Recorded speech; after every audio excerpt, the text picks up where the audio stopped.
Alright, so on this video I'm going to show you a quick way to install the upper intake plenum without the gasket moving back and forth on a VG30 DETT.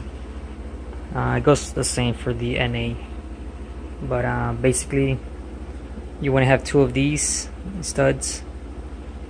Shout out to my buddy Scott Taylor at Z-Shack. He's the one that told me about this method. So you want to put one in the back and then one in the front. So this one goes here, just a bit.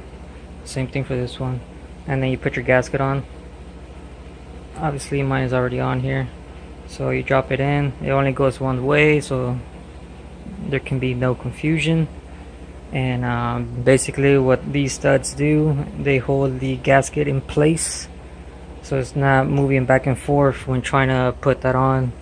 Obviously my engine is out, but even with the engine inside the car, this makes it way easier. I've done it before too.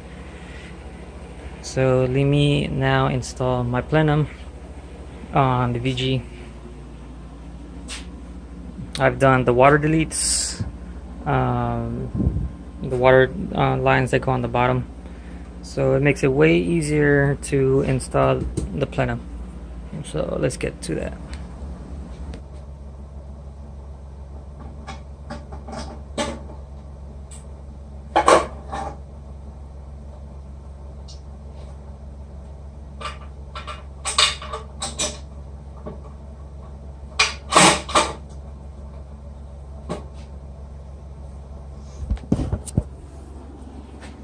And there you go, she drops right in.